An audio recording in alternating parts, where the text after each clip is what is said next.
So I'm here today with Bobbie Bell, who I've been described by Adam Benson as a true man of God. I want to thank him for setting up this interview, giving me the opportunity to talk with you. How are you doing today?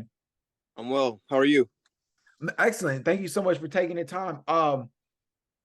You're a soccer player, and I guess you've won like a number of championships. Tell us about your career in soccer. Well, I started when I moved from Chicago to Arizona. I started when I was about 7. Started as a kid, just kicking the ball around. My buddy basically invited me to play. I didn't have a clue. I'm from Chicago, so I didn't have a clue what soccer was. Living on the south side of Chicago, there was no soccer. But I once I saw the kids out kicking the ball, I wanted to play. I'm like, what is this? And so that's when it started. That's when it all started. I went up the ranks. I played as a kid club soccer until it was time to go to college. So my grades weren't so good. I mean, or before I get to that part, I learned well. I played hard. The techniques. I was a fighter. I was from Chicago. I grew up hard, and it was an outlet. And so the outlet, I took it serious. Even as a kid, it was fun, but I could release a lot. And so basically, once we got to the college level, my grades weren't so good, but this is when God steps in. Like, seriously, I had no clue how. I didn't have any ideas of college. Even through, like, when I was a senior in high school, I had no clue what I was going to do next. I was a fly by night. I was just having fun.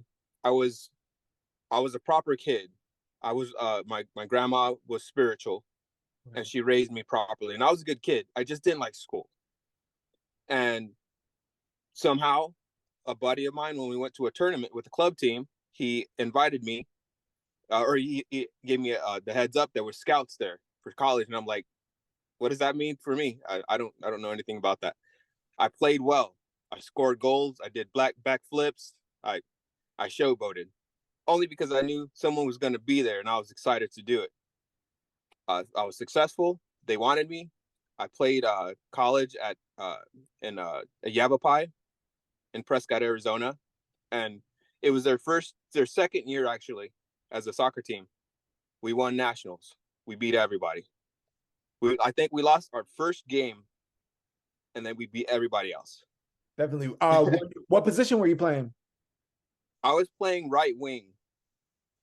As a kid, I played striker because I was fast, and it was different as at club because it was kids, and it's kids from the park. So some kids were good, some kids weren't, and it was a good time. Parents came to watch, but when you get to college level, it gets a little bit more serious. And I was fast, super fast. I could score goals, but there was people that could score goals better than I could. Whether I was faster than them, but they scored goals, and they needed the strikers where the striker needed to be. I was on the wing because I would run up and down the sides, the wings, and I was relentless. And my partner, on the other wing, I was on the right wing. My partner was on the left wing. We were both relentless, running up the wing. They couldn't stop us. And I honestly would say we could have played a pro team. We played some college teams. Yeah. And we beat them. I mean, we were NJCAA junior college, and we played against some NCAA teams, and we beat them. We were really good. Man, that's awesome. Do you still watch soccer, follow it at all? I do. Honestly, so I've watched it for years. Just recently, I've waned off a little bit because I want to be more serious with God, the things that I do, my job, my future job, writing, keeping busy. But I've watched it for years, and Manchester United is my team, and I've watched. Yeah, right. Did you hear about Inter Miami? They said those the Lionel Messi, Cristiano Ronaldo game in Saudi Arabia is not going to happen. You know, No way. I yeah, I just guess I they just heard couldn't. about the game yesterday. Yeah, they couldn't reach a deal and stuff. But eventually, though, like after leaving college, you end up working for the Department of Corrections. Yes, sir. How does that happen? So I played pro in New Orleans, and I after my second year, actually almost toward the end of the first year, I tore my ACL. God works in mysterious ways. You know, I was on top even in the pro league. It was pro before the MLS. Wow. So, right? So there was no MLS. So I was I was a pro, but it was, I would say, the level of just below. It was like the farm team for the MLS, or kind of farm team, and some players could play there. You know, in between. Right. Some people had the ability. But so I tore my ACL, and I came back to Tucson. The following year, I wasn't doing so well, and so in my second year there, so I came back to Tucson. Uh, a friend, I didn't really know what I was gonna do again. I knew I had to get a job, but I had money still from playing, and so I thought about it. You know, waited a bit, and I eventually, my buddy told me about the Department of Corrections, and I'm like, well, I need a job, and I want to be in law enforcement, so I actually signed up for the Marines, Okay. and right, and then I also set up a date to start the process for the Department of Corrections. And I basically said to myself, whichever uh, people call me first, that's where I'm going to go. That's how I left it in God's hands. And I was real nervous about both. I can't lie. You know, war or inmates. Take your pick. It's all rough. Right. And so, right. So I decided, or so one day, it, it was taking a long time. And I'm like, I need a job, guys. So I called the Department of Corrections, and they were like, hey, well, you were scheduled tomorrow. And I'm like, whoa. And I'm like, all right, let's do it. So they're basically, that's how it started. And it was a road. I'm gonna tell you. It was I learned a lot. I learned a lot about myself. I learned a lot about people. I could say one thing that I've learned about when I was in the Department of Corrections is mentality, and how sometimes people truly, if they're not ambitious enough, they won't advance their mindset. Right. And I'm not saying it's all inmates. It was a lot of them, and I understand, especially if you get incarcerated at a younger age, like that mindset. Like, say you get arrested at 19, boom, you're in prison for 20 years. How do you advance? I mean, you could through education, but as far as people skills, you're not going to learn much. You're going to learn from your fellow inmates and from the officers. So you're limited. So I understand. But one incident that threw me is there was an older gentleman, an inmate, and I was new, and he did something that he wasn't supposed to, and I explained to him, you can't do that, and he yelled at me, and I'm like, okay, I get it, but you still can't do that. Right. And he yelled at me again, and so, and then he started getting aggressive. Then I explained to him in a more aggressive manner, and when we were done, he's like, okay, I get it.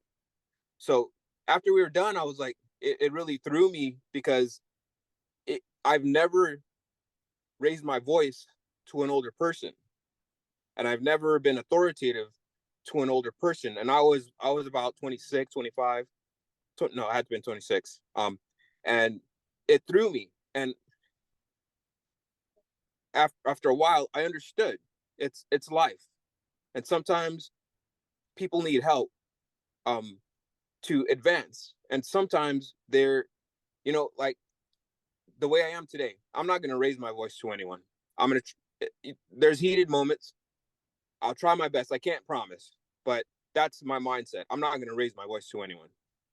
But I don't think, I don't see how he would have understood at that moment without me raising my voice. And that's the thing. We don't want to get on someone's their level. I want to stay on my level.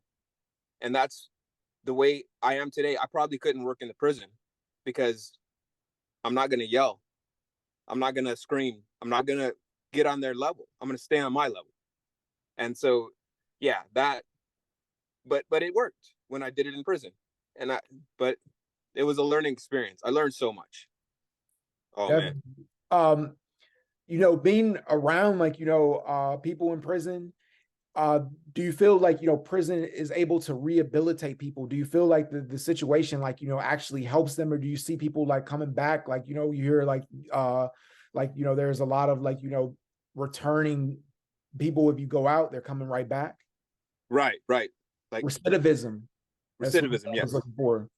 Yes, sir. I truly believe it is possible, and I've seen it happen.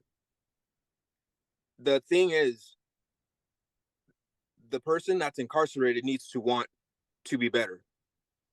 And I know the theory that the corrections department of corrections has, and certain politicians, that that's the whole thing. It's rehabilitation.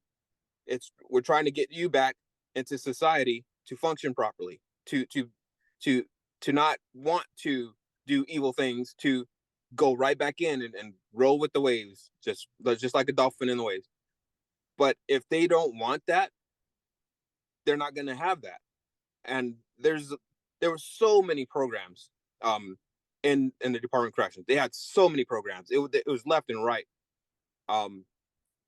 They have the tools. They have the tools, but if they want to do it, they can do it. And I've seen people get out, and other officers like, "Hey, did you hear about so and so?" And I'm like, "What up? What happened to him?" And he's like, "He's a multimillionaire already because he did this. He got to his HVAC. He did this. He got this education, and boom, now he has his business." And I saw him on a commercial with a tie. And I've seen other guys around town, kind of shock me at times, but I've seen people walking down the street and they look good, and I'm like, wow. Yeah. But I've also seen people walking around town with no shirt, with no shoes, and I've seen people at parties acting a fool. This was years ago, but I seen them acting a fool, and I'm just like, I'm the type of person that I have a heart. I have a true heart that I feel for you, and I think that's why I was successful in my career, because I felt for them. And a lot of the times, of course, they tried to take advantage of it because I was nice. I was that nice CO, quote unquote, the nice guy, an easy mark. But I wasn't, because I was nice. That's just how I am. But I'm also intelligent because I grew up in the hood. And so sometimes that works against you, but sometimes it works for you. It's all in your mindset, even as an officer. But I was strong enough, and I learned. When I started, I didn't have taken advantage of me on a small level, and they tried to excel and exceed my thought process. But I learned as I went, as I experienced. I learned, and I think that's what kept me strong. And by the time I was retired, I was solid. But it was time to go. 20, I was done. I'm like, that's enough. You have this book now that you retired. It's called The Boy Named Bobbie. Can you tell me a little bit about it? Yes, I wanted to, and it was kind of, I talked to someone about this today. It was a thing where you're living your life, right? Every day you're living your life. You go through things.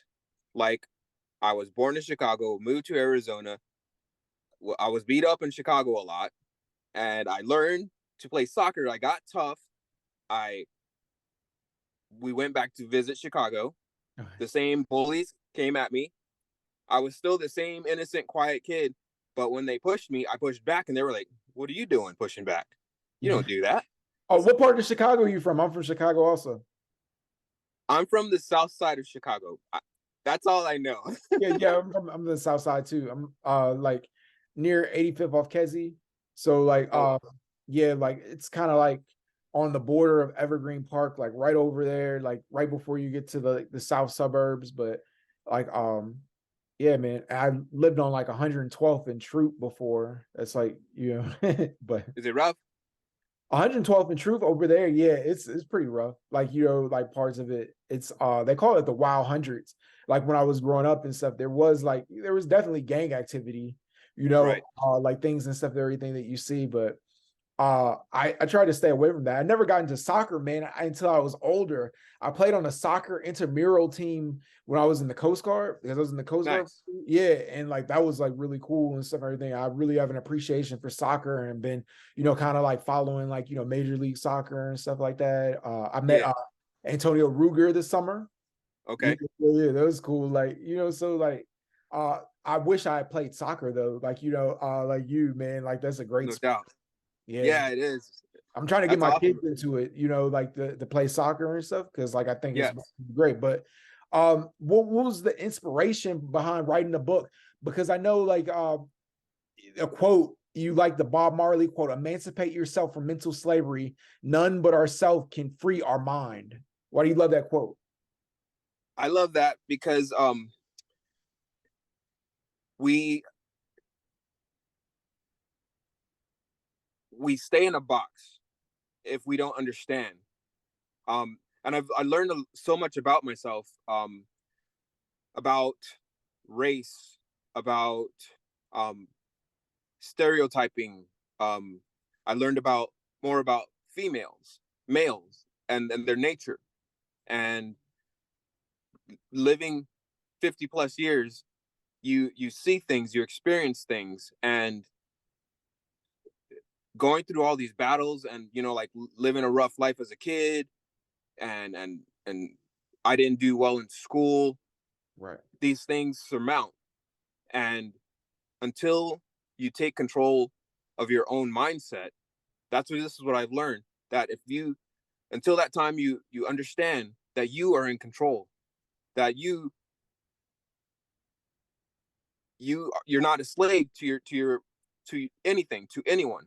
You are in control of that. That's the one thing that you are in control of, is your mind.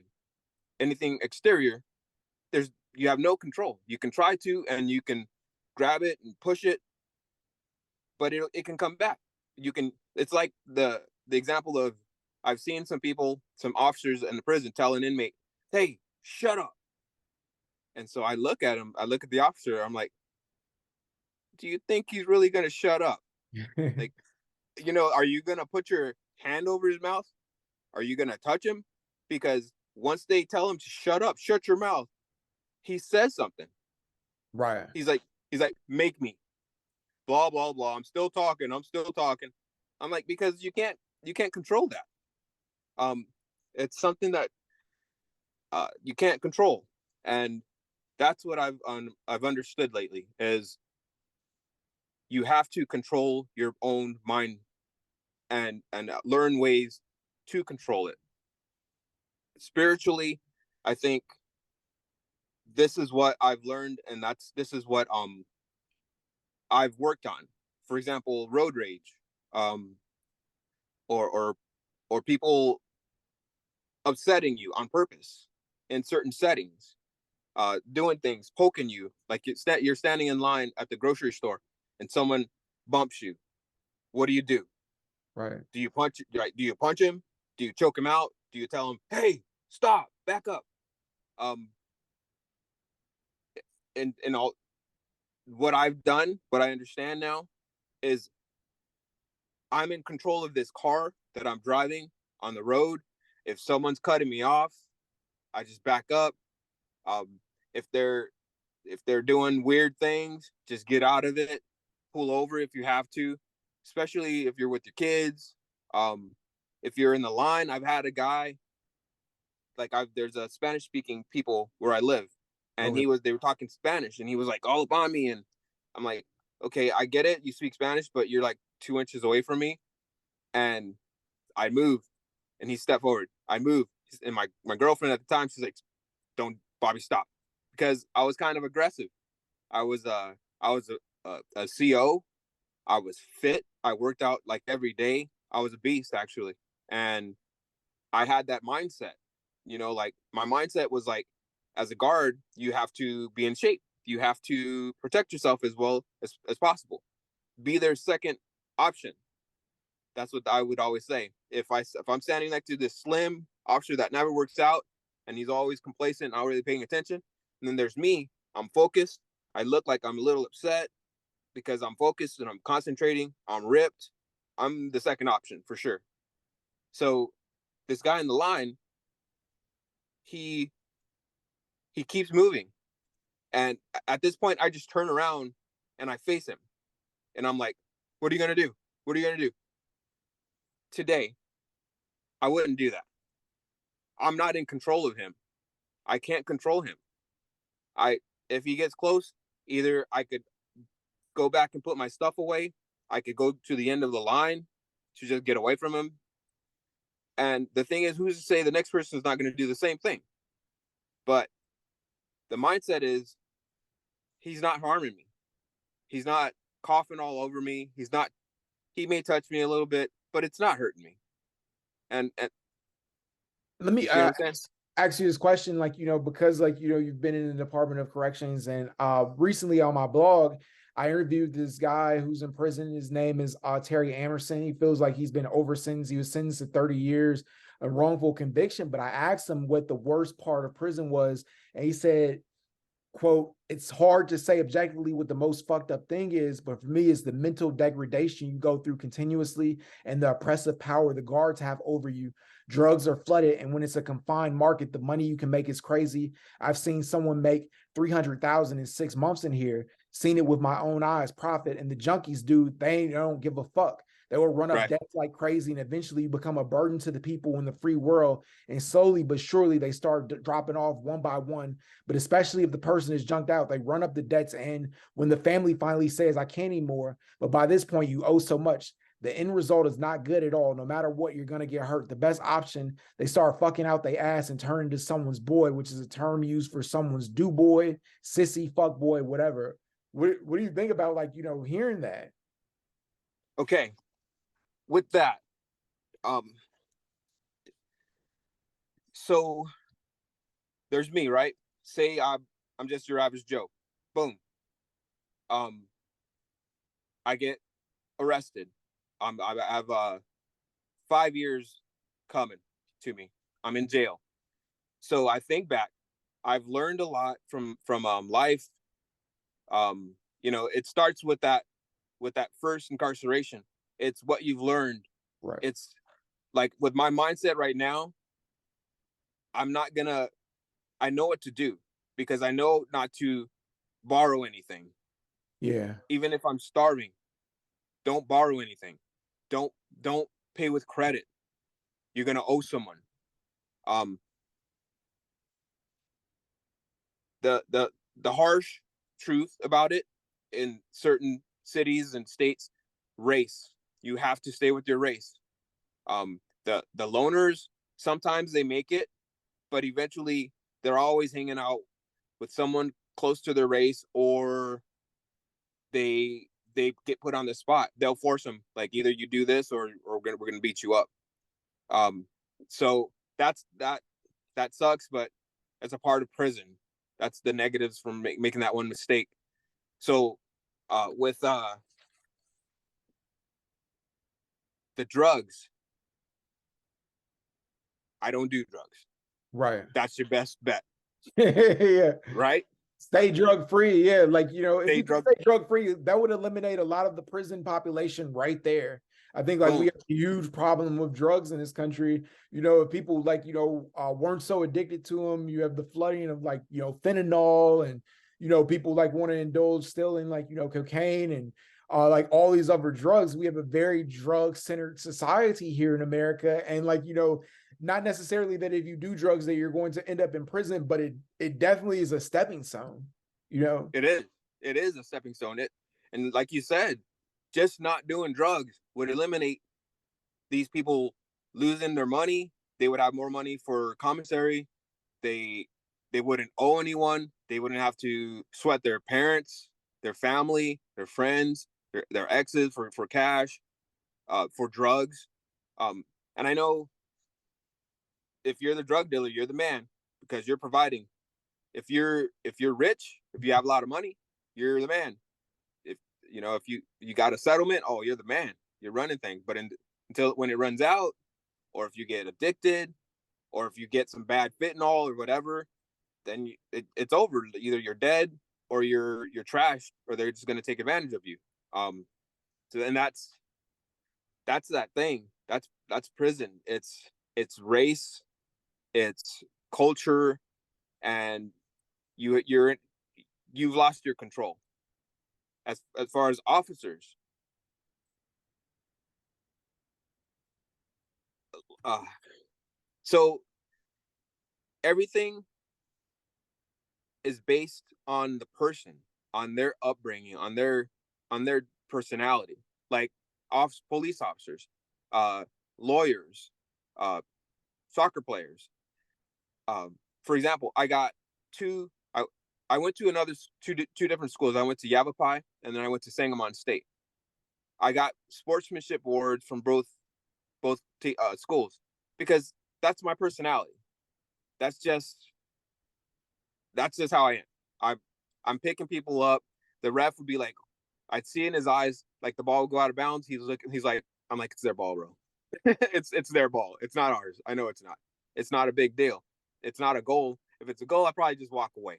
I'm not gonna lie, but um, it's the upbringing. It has a lot to do with it. The personality, the individual, and if the individual is a bad person in their spirit, they're gonna do evil things. They're gonna potentially get compromised. I've seen the best officers get compromised. It broke my heart. Males, females, doesn't matter. I've seen I've seen chaplains get compromised. Wow. It all breaks my heart. But it's the mindset. Like if you go in and you ain't gonna get compromised by having sex with an inmate, that's not gonna happen. So you don't do it. You're not gonna trick me into doing it. And if I get myself in a pickle, I'm gonna go tell him myself. There's been times where something happened, and we'll go tell on ourselves. Like if we forgot to feed a house, we'll go tell the sergeant. I think we forgot. We skipped it. We didn't do it on purpose, but we did it. So Right. I gotta tell on myself, and that's the thing. It's accountability. Yeah, having For integrity, everybody. like a lot of people and stuff don't have integrity, like regardless if you are like, inmate or like, a correction officer. Do you feel like, that you've seen some inmates before, like have like incredible integrity? I had a police officer. She told me that she was from Springfield, Illinois, but she was a police officer in Massachusetts. And she was telling me that she was surprised, like sometimes like, that she would have like a black male that she would expect, like, lie to her, and they would just tell her straight what it was. And like, who lies the most? This is what she was saying in her own words. She was like, girls that look just like me, they're blonde. Like, they'll lie right to my face. Like, Um. So what was the question? oh, it was just like, have you ever seen Oh. like inmates, like, show like, like integrity that you were surprised, Oh yes. that they had like integrity? Man, I got a story for you. Oh my gosh. So wait, so I have two different ones. So the first one, there was a guy, inmate. He looked just like Charles Manson, like for real. He was an older guy. he was hardcore. Oh Uh, yeah. he was in our violence control unit, VCU, and he was that's where he was supposed to. That's where he lived. He was too rough. He was too violent. Um, I was even in an incident where this guy was shooting darts under He had metal and then plexiglass over the metal, and he was shooting. I was escorting an inmate, myself and another officer. We're walking, darts just flying. That's how he's notorious. But the story is, I'm doing my job, right. um it's sort of integrity. It's sort of just being truthful in the at all costs. So I'm doing my job. There's an inmate, a newer guy. He's cussing me out. I'm gonna cuss a little bit. He's like, "Hey, Seal, I'll whip your ass." And I'm like, okay. I'm ripped at the time. I'm a beast. I know what's going on. I'm like, I'm a beast. I don't care. I'm like, keep talking, dude. If you come out, something bad's gonna happen. So I'm doing my job. I even feed him. He's like, you better have, you motherfucker. You better feed me, punk ass bitch. I'll whip your ass. And the guy that's like Charles Manson, he's like, hey, is that cell so and so? He's like, yeah, what's up? He's like, hey, bro, I bet you that Seal whip your ass. He's like, what? He's like, I bet if he pops that door, he'll whip your ass. He's like, what are you talking about, bro? He's like, Bell whip your ass, dude. I'm just telling you the truth. He's like, he's like, aren't you an inmate? And he's like, yeah, I'm just telling the truth. He'll whip your ass. And all the inmates started laughing. And this is, of course, I was about 4 or 5 years in. Now I've learned my ways. Now I'm quiet. I'm quiet because now I know. But he just showed his integrity by telling the truth. Like, sometimes they'll abuse officers. Right. They'll tear them to shreds. Like, they'll tear them to pieces and they'll gang up on him. Just like to make him look like trash, to break his or her spirit, to compromise them. And in that process, they lose their livelihood. They lose their livelihood. Some of them commit suicide. I've experienced that, where officers have gotten compromised, and next thing you know, we hear them on the news. And then I'm talking to the husband, because he's like, my wife got compromised and then she just went home and killed herself. Damn. So, and this is right, the real talk. And this stems from mental abuse. Right. Like, officers get abused. It's a part of the game. Right. And if you're not strong, or I'm not going to say not strong, but if you're not strong enough to withstand and to rationalize all the abuse from both sides. I've seen officers get abused by officers. And I've seen inmates, of course, get totally abused by inmates. And that's the thing.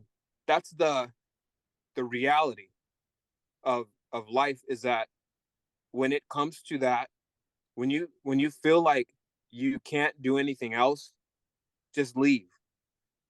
Even though, like, for myself, I probably should have quit before 20 years, but I was strong enough, obviously, to withstand the torture, the mental torture. Right. But some people, when you're close to that point in anything in life, that means it's not for you. And that's what I've learned, that it's not for you. It's time to go.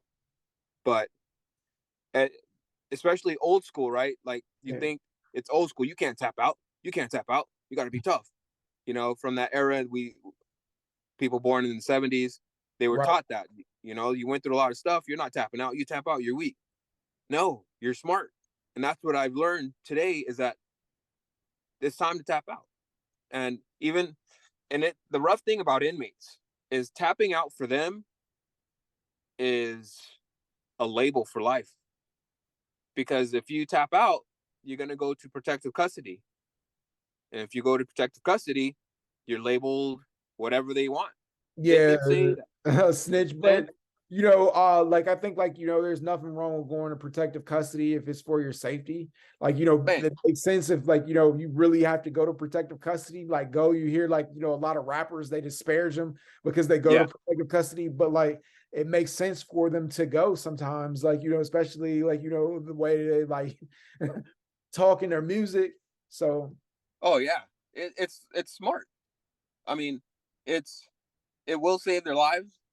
Um, but as inmates, say you have life in prison, now you're labeled for life in prison. So if you get out of PC, but you won't get out of PC because once you're in PC, you're done. It's pretty much a done deal. Yeah, yeah. Like so, you're just like on 23-1 for the rest of your life.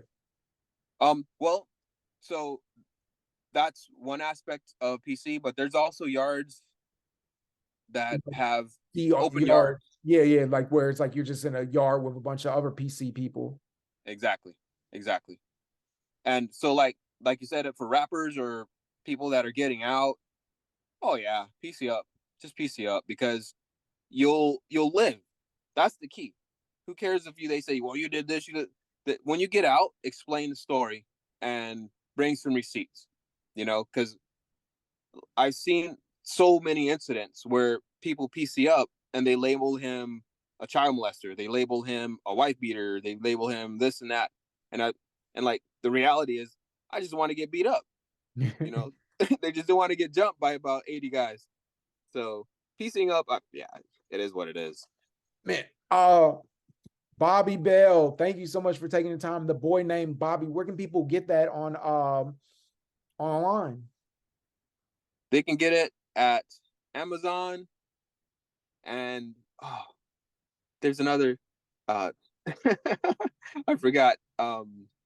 Well, you can get it on Amazon. It's definitely on Amazon. You can't go wrong. Definitely. Where can people follow you on social media? I'm on everything. I'm on Instagram. Just look up Bobbie Bell with an IE. Instagram, Facebook, TikTok, YouTube. I'm everywhere. Definitely. Thank you so much for taking the time, and thank Adam Benson at Premium Publishers for setting this up. We got like 2 minutes left. Like, let me ask you, like, MLS Cup conference semifinals. I'll tell you the teams playing. You just tell me who you think will win. Orlando City, Columbus.